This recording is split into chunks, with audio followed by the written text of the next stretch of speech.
le No Man's Land donc, va signaler un espace conflictuel, polémique, une zone qui s'insère entre deux puissances ennemies, une zone momentanément désertée par l'une et l'autre dans l'attente d'un affrontement. Un entre-deux... pardon, j'ai perdu mon petit... Voilà. Donc c'est un entre-deux qui ne signale pas une différence productive, mais au contraire un maintien des positions adverses derrière des lignes de front. Que pourrait donc désigner le No Man's Land qui nous intéresse ici, et de quoi ou de qui sont formés les camps adverses qu'il maintient en tension. Donc dans sa lecture de Lovelock, dont la réflexion sur Gaïa se clôt par un opus intitulé « La revanche de Gaïa », dans cette lecture, Latour va réactiver l'image du conflit et de la guerre généralisée pour qualifier l'irruption de Gaïa de la scène des sciences à la scène du monde. Donc, examinant le passage de l'idée de nature à celui de Gaïa, Latour va suggérer que cette rupture exige de se, je cite donc cette citation qui est au-dessus, se préparer à redistribuer de fond en comble nos capacités de mobilisation, aussi bien que la définition des lignes de front et des forces en présence. Dire que nous vivons dans un état de guerre généralisé suggère d'envisager que les No Man's Land se multiplient et qu'il faudrait faire attention ici et maintenant à ce qui a lieu dans ces interstices. Faire attention à ces espaces qui, parce qu'ils ne sont franchement d'aucun camp, pourraient peut-être devenir des deux, ou qui au contraire pourraient marquer la victoire irrémédiable d'un camp sur l'autre. Donc ce No Man's Land, il faudrait plutôt le qualifier de No People's Land, où people me semble mieux représenter les entités vivantes qui vont se multiplier et ainsi multiplier les interlocuteurs et les belligérants possibles.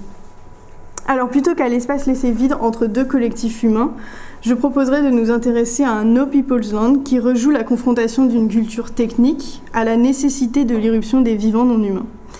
Alors c'est dans la perspective de la catastrophe à venir qu'a été activé le lien entre l'écologie et le spatial.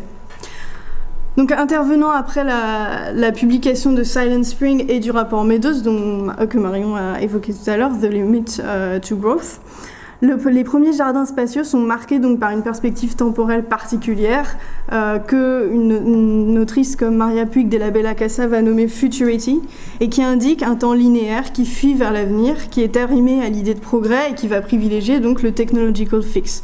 Donc de Silent Running, dont vous avez une image ici, à Interstellar, en passant par les colonies spatiales d'O'Neill.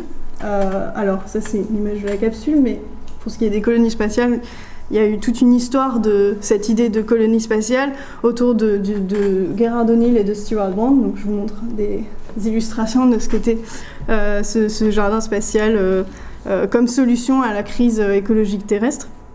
Donc, jusqu'au projet martien d'Elon Musk, l'espace nous a été présenté comme le recours d'un humain en proie à son expulsion terrestre. Donc il s'agit bien d'une stratégie de la fuite, exit strategy, comme les nomme Natasha Myers, et design pour l'anthropocène.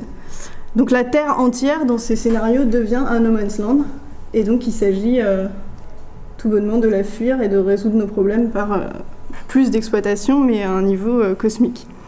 Donc suivant l'injonction de Benjamin, je me tournerai non pas vers la promesse future de la salvation ou de l'effondrement, mais vers ce No People's Land en présence qu'est la Station spatiale internationale, située sur l'orbite basse terrestre.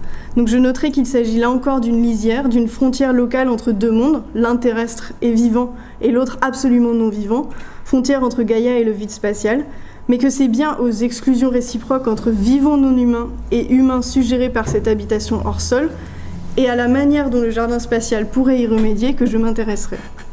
Donc l'investissement de ce No People's Land-là est un fait militaire. Je m'intéresse cependant aux résidus de ce geste d'expansion, à ce qui se trouve habiter la station spatiale et subsiste dans une ligne de front figée, dans l'attente certainement donc d'une relance matérielle de la vieille logique expansionniste qui marque la conquête spatiale.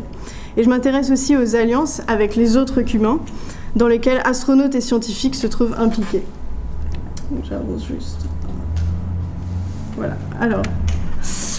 Donc c'est au Kennedy Space Center que j'ai rencontré l'équipe de Ray Wheeler et Gioia Massa, scientifiques spécialistes des plantes. Et donc les responsables en fait des différentes cultures végétales, comestibles ou non, à bord de la Station spatiale internationale. Donc la raison de la présence de cette unité de recherche au sein du centre spatial de Kennedy, c'est donc justement dû au fait que le centre est installé sur ce qui est devenu, du fait des activités de lancement auxquelles il était consacré, un no man's land, au sens de cet espace donc sanctuarisé qu'on envisage dans le sous-texte de ce colloque.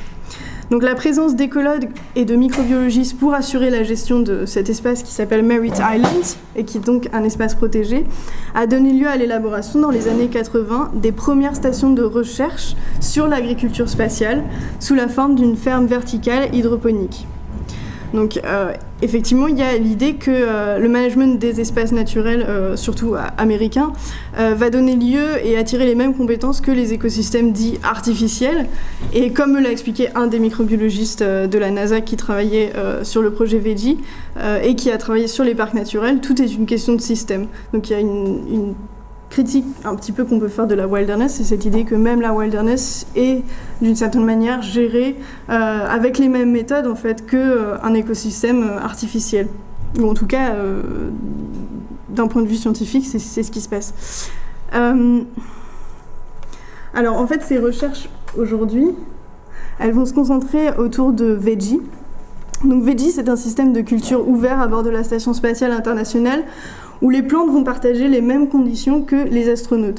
Donc contrairement aux cultures bactériennes et aux animaux utilisés à des fins expérimentales, les plantes vont être vont être considérées en tout cas comme des espèces compagnes, dont le contact avec les astronautes n'est pas contraint par la nécessité d'être isolés du reste de l'environnement.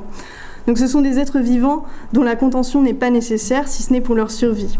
En effet, en l'absence de convection de l'air en situation d'impesanteur, les rideaux de plastique qui vont entourer Veggie, donc je passe juste pour vous montrer l'installation. Mais donc, oups, voilà. Donc ça, c'est le système quand il a ses rideaux, mais qui sont complètement amovibles, et donc qui permettent le brassage de l'air par des ventilateurs et empêchent ainsi les plantes de suffoquer. Donc plantes et humains partagent donc la même condition capsulaire. Donc, The When Species Meet, Staying with the Trouble et Making King the Thule Thing, Donna Haraway évoque la compromission nécessaire dans laquelle il nous faut nous engager pour nous intéresser aux existences non humaines. Donc je la cite, j'ai d'ailleurs la citation plus haut. « Je suis une créature de la boue et non du ciel » ou encore « Mes propres écrits ne fonctionnent et ne jouent que sur terre, dans la boue des cyborgs, des chiens, des acacias, des fourmis, des microbes, des champignons et de tous leurs apparentés. » Donc Haraway, en insistant sur la boue, fait signe vers la communauté avec toutes sortes de chairs qui véhiculent le sens et diffractent le monde chacune à leur manière. Donc est-il possible de rencontrer une forme de boue dans la station spatiale ? Alors, a priori, donc, il n'y a pas de boue dans l'espace, ni de terre d'ailleurs, au sens du soil en anglais. Donc se débarrasser de cette forme de boue est même à la racine de la recherche sur les systèmes hydroponiques. On évoque généralement un médium en parlant du substrat dans lequel s'étendent les racines des plantes. Donc le médium n'est pas le monde des racines, elles s'y étendent mais ne s'y arrêtent pas. Elles transpercent parfois le tissu qui les y restreint. Le médium signale un passage, entre ces grains se glissent eau, nutriments, oxygène, mais aussi bactéries et champignons qui reprennent leurs droits territoriaux autour de la graine stérilisée. La plante est une instance de captation. Tout au long de mon terrain, les scientifiques me rappellent que notre monde est et sera toujours bactérien. Nous sommes donc des chimères bactériennes et les plantes partagent cet état. À leurs racines, différentes communautés les aident à briser les macromolécules et dégager les nutriments nécessaires. Les cultures hydroponiques, majoritaires dans l'histoire des cultures végétales au sein de la recherche spatiale, rendent ces actions microbiennes moins nécessaires. Le paradigme de détachement-déconnexion qui a prévalu dans la recherche spatiale est toujours valable. Nous isolons peu à peu les individus de leur communauté vivante, nous les rendons plus indépendants, nous les désengageons des interconnexions dont notre propre culture nous a enseigné à nous abstraire. Donc le médium se distingue de la Terre, au sens de ce soil, en ce que, comme le souligne un de mes interlocuteurs, spécialiste en écologie microbienne, il accueille une vitalité extrêmement réduite. Donc j'en déduis que la NASA a peur de la boue. J'entends souvent parler de la guerre sans merci livrée aux microbes risquant de séjourner sur la station, depuis l'application du principe de protection planétaire. Donc ce principe, c'est justement un principe censé prévenir la contamination biologique des échantillons extraterrestres et inversement. Donc les processus de stérilisation sont particulièrement respectés dans le contexte du vol habité, en raison du risque lié à la clôture de l'espace de vie des astronautes. Un effort de stérilisation qui semble vain et parfois contre-productif à certains de mes interlocuteurs. Nous sommes plus microbiens qu'humains, me rappelle l'un d'entre eux, il n'y a donc aucun moyen d'avoir un environnement stérile. Contrairement aux plantes, les microbes sont indésirables, au moins dans les directives officielles. Je remarque chez mes interlocuteurs une attitude inverse vis-à-vis des unes et des autres. Les plantes sont des instances vulnérables, requérant attention et soins permanents, engendrant parfois la frustration. Quoi que l'on fasse, il se peut qu'elles meurent. Au contraire, quoi que l'on fasse, ils vivront, s'applique ici aux microbes. Donc une des membres de l'équipe va m'expliquer que les plantes sont ces choses massives, donc elle emploie l'expression massive things, c'est-à-dire que des choses qui nous résistent. Elles font ce qu'elles veulent et se fichent de savoir ce que tu veux leur faire faire. Comme presque tous les membres de l'équipe, Laura parle à ces plantes. Être une chose, c'est ici reconnaître que quelque chose d'extra-humain dépasse la maîtrise que les scientifiques de la NASA cherchent à avoir sur leur sujet d'étude et de culture. Les plantes répondent à leur manière et selon une durée qui n'est pas la nôtre. Et leurs jardiniers doivent mettre tout en œuvre pour les comprendre et leur répondre à leur tour. Donc à la question pourquoi les plantes, ces jardiniers de la NASA me répondent que les plantes sont fascinantes de par leur immobilité même, qui les fait agir d'une manière tout différente de la nôtre. Une plante peut sentir un insecte parcourir ses feuilles et que ce même insecte, sitôt qu'il aura commencé à grignoter ces mêmes feuilles, sera immédiatement signalé aux autres plantes. Une des biologistes m'explique. C'est comme quand on coupe l'herbe, cette odeur d'herbe tondue, c'est un signal. C'est le signe par lequel la plante dit aux autres qu'un herbivore est en train de l'agresser. En la quasi-absence de recours à des traitements physico-chimiques, puisque le jardin spatial enclôt en permanence son jardinier, ce genre de stratégie immobile d'alliance entre plantes, voire entre plantes, champignons et insectes, intéresse particulièrement les chercheurs de la NASA. Donc, quant aux microbes, leur indésirabilité laisse place à des voies alternatives et des recherches, d'alliance de la part des scientifiques. Donc, nombre d'entre eux reconnaissent l'impossibilité de survivre sans microbes, ou du moins sans passer d'alliance stratégique avec certains microbes. Donc, en Europe, le projet Melissa, qui en fait est une boucle écologique fermée visant à assurer toutes les fonctions d'un support de vie, du recyclage des déchets et du carbone jusqu'à la production de nourriture et d'oxygène. Donc ce projet semble en fait prendre à la lettre une recommandation que Lynn Margulis faisait en 1986 et par laquelle elle envisageait un séjour spatial de cette manière. Si nous devons un jour concevoir des écosystèmes fermés qui se réapprovisionnent en matière vitale, nous devons étudier les technologies naturelles de la Terre. Habiter d'autres mondes, faire en sorte que nous puissions nous promener dans des jardins, disons sur Mars, est un projet titanesque qui n'est pensable que dans la perspective de Gaïa. Nous devrions mieux connaître nos racines plongeant dans le microcosme avant d'aller dans les limbes, dans le supercosme. Donc la boucle Melissa ne cherche pas à se débarrasser de tout micro-organisme mais se fonde au contraire sur leurs activités, du compost à la production de nourriture via la culture de la spiruline.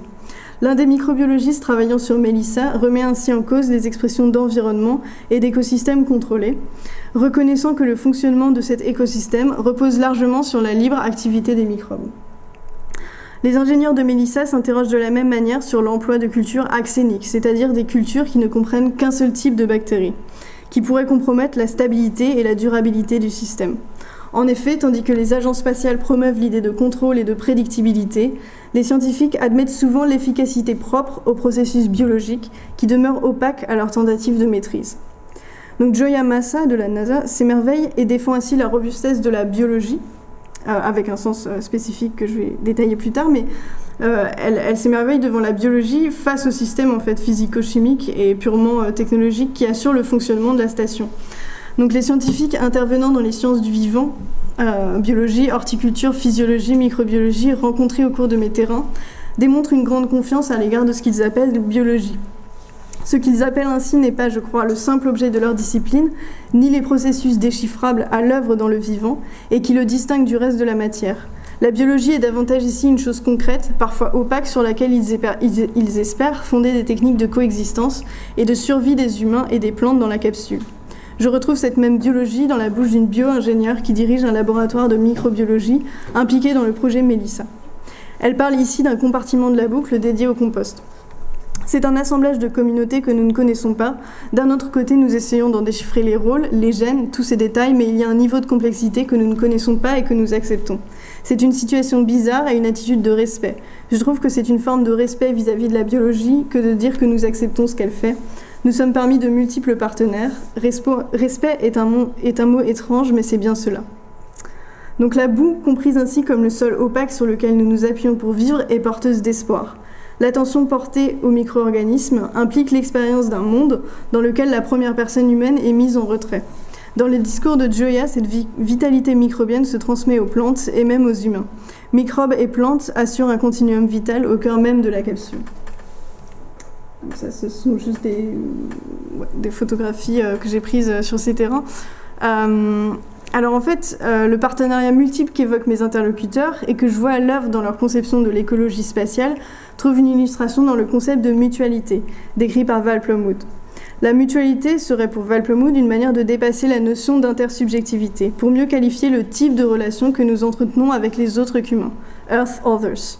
La mutualité est pour Val Plumwood un geste de reconnaissance de la familiarité et de la différence, là où nous partageons à la fois des attentes, ou devrais-je dire peut-être des espoirs, mais aussi où l'autre va limiter mon action en tant que centre indépendant de résistance et d'opacité, voire de prédation.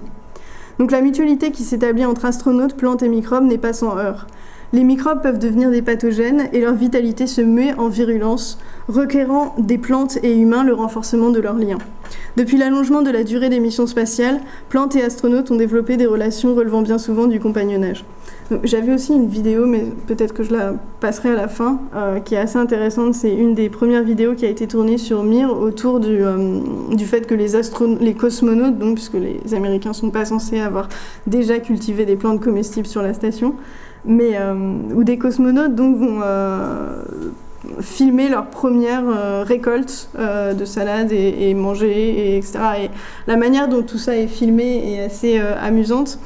Et surtout, ça montre aussi un changement de culture entre les États-Unis qui vont en fait tout surveiller en termes de microbes, etc. et les Russes qui ont une approche beaucoup plus fluide vis-à-vis du vivant et beaucoup moins contrôlée. Donc je montrerai cette vidéo après.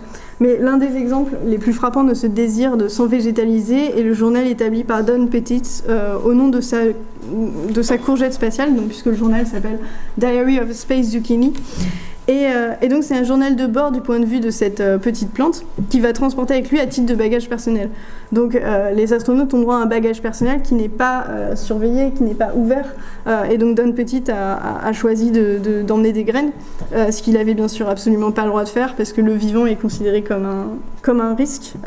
Donc j'ai discuté avec un bioingénieur, un ingénieur qui m'a dit It's not a plant, it's a biohazard. Donc c'est l'idée que c'est même plus une plante, en fait c'est juste un risque, un danger pour les humains.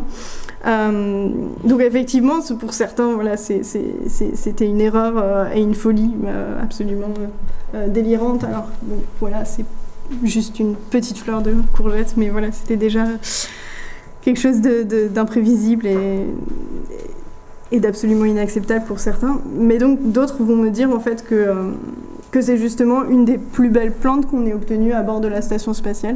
Alors qu'on n'avait ni contrôle ni assistance technologique et que c'est une plante qui se cultive uniquement sur des heures de loisirs. Parce que vous savez, peut-être que vous savez pas, mais les astronautes ont un temps de travail extrêmement contrôlé et un agenda extrêmement limité, et c'est ça qui va orienter le fait qu'il y ait des cultures ou pas, parce que les cultures vivantes vont être considérées comme secondaires par rapport à des tests mécaniques, d'ingénierie, etc. Donc le journal de la courgette va nous tenir au courant en fait, du dialogue interespèce qui a rendu cette survie possible. Et donc c'est la courgette qui raconte, donc c'est un texte à la première personne où l'astronaute est nommé jardinier, donc gardener. Alors en 2015, un champignon a tué 3 des 5 plants de zinnia. Donc les zinnias, c'était ces fleurs uniquement, non comestibles, uniquement là pour... uniquement décorative et pour aussi, évidemment, parce qu'il y a toujours une idée scientifique derrière. Donc l'idée était de voir si la floraison pouvait arriver sur la station spatiale. Donc cette plante a été en fait contaminée, intoxiquée, et donc ce n'est qu'en s'autonomisant en fait des centres de contrôle au sol que l'astronaute Scott Kelly est parvenu à sauver les 2 plants. Donc il y avait un conflit entre l'agence au sol qui refusait absolument que l'astronaute se charge de s'occuper de ces plantes et lui qui a voulu effectivement intervenir et qui a réussi à sauver ces 2 plants. Donc la survie des fleurs dans l'un et l'autre cas, donc dans le cas de Don Pettit comme de Scott Kelly, a dépendu de l'affranchissement vis-à-vis des procédures planifiées au sol, comme si la plante participait d'une forme de libération ou de désengagement de l'astronaute, des formes de contrôle qui s'exercent sur lui. Inversement, on peut dire que la survie de l'autre dépend d'une mutualité qui ne peut avoir lieu que dans une proximité dont les instances au sol sont nécessairement exclues. Comme j'ai tenté de le montrer par ces micro-récits, le jardin spatial, et ce d'autant plus qu'il n'est pas encore entièrement dédié à la subsistance, devient le lieu d'une nouvelle écosophie de l'attention, si on cite Yves Citon, ou encore d'une vigilance, comme la nomme Nathalie Depraz.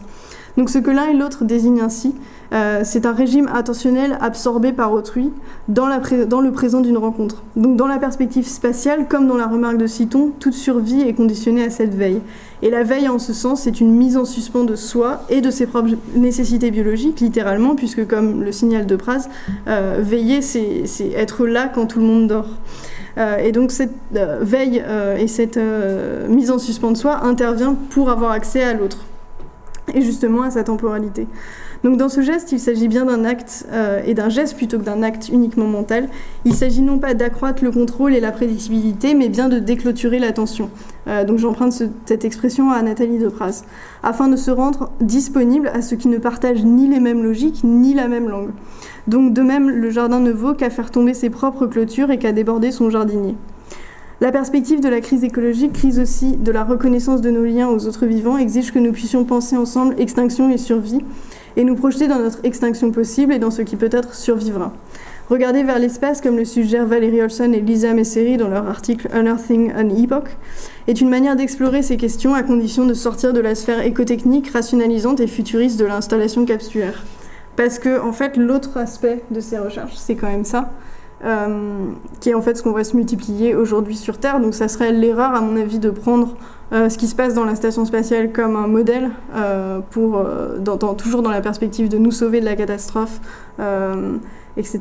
Et donc on voit émerger une espèce de discours autour de ces fermes verticales, notamment de la part du MIT ou d'autres fermes. Donc vous voyez qu'on est vraiment dans un système industriel, donc entièrement hydroponique, et le discours qui souvent accompagne ces cultures, c'est l'idée qu'on va pouvoir gagner en productivité puisqu'on peut contrôler parfaitement la dose de lumière. Et donc, en supprimant la durée de la nuit, entre guillemets, pour la plante, on va pouvoir accélérer le régime de production. Donc, on est vraiment dans un régime, le régime que Jonathan Crowley a appelé le capitalisme 24/7, c'est-à-dire le moment où le capitalisme intervient sur la durée biologique directement pour pouvoir croître et augmenter ses profits. Donc, la veille, ici, c'est celle imposée au végétal pour en tirer le maximum d'apports nutritifs. Et en plus, on a une grammatisation du végétal en termes de paramètres, contrôlée par une multiplicité de capteurs dont le nombre serait garant de la performance et ça serait aussi une source d'émerveillement devant le système. Donc là, je parle plutôt de l'initiative du MIT, Open Agriculture, qui donc va accompagner chaque plante d'un ordinateur. Et en plus, il y a une ambiguïté parce que donc, selon eux, c'est une manière de démocratiser l'agriculture, puisque l'ordinateur est en open source. Et d'un autre côté, c'est un projet donc, qui est financé en fait, par les supermarchés de Target. Donc on voit quand même là où ça va, quoi. C'est pas anodin. Donc ça, c'est un peu l'aspect terrestre et dystopique de ces cultures. Donc il s'agit pour moi d'explorer des manières de faire monde en comprenant que le geste de faire monde n'est pas seulement celui d'un architecte, d'un ingénieur ou d'un planificateur, mais dépend d'une multitude transspèces. Il s'agit donc moins de concevoir une capsule hermétique, rationnelle, encore moins de faire de la capsule un paradigme écologique, que de se mettre à écouter ce qui advient même là, ou même de façon plus négative ce que l'on empêche d'advenir. Donc il faut savoir que ce projet Veggie, qui est très simple en fait, qui a très peu de... qui a presque, enfin aucun capteur d'ailleurs, et qui partage vraiment l'atmosphère de la station spatiale, va devenir... alors, est-ce que je l'ai ? Oui, voilà, ça va devenir ça. Donc là, on retombe dans quelque chose qui est entièrement fermé, contrôlé, accompagné d'un ordinateur, donc voilà, et qui va complètement supprimer cette idée de compagnonnage et de proximité. Donc lors d'une discussion au sujet des bactéries qui vont peupler Mélissa, je reviens au projet Mélissa de tout à l'heure, la microbiologiste qui me reçoit dans son laboratoire laisse échapper par erreur le mot « people », donc « personne », au sujet des bactéries sur lesquelles repose Mélissa. Et Deborah Danowski et Viveros de Castro, on l'a évoqué tout à l'heure, mais en fait l'aspect du mythe qu'ils évoquent, le mythe de l'origine, c'est dire que contrairement au mythe édénique occidental qui va exposer des mondes jardins sans personne, c'est-à-dire au début il n'y a personne mais il y a espèce de matière non humaine. Les mythes amazoniens, eux, vont raconter qu'au début, il n'y avait rien, seulement des personnes. Donc people. Ce qui pourrait avoir lieu dans l'orbite basse, c'est peut-être le début de ces agencements qui font le monde. Mélissa, par exemple, ne laisse pas concevoir le monde comme une couche stable en dessous de nos existences. La boucle semble au contraire toute faite de personnes, humaines et extra-humaines, chacune ayant à être le support de l'existence des autres.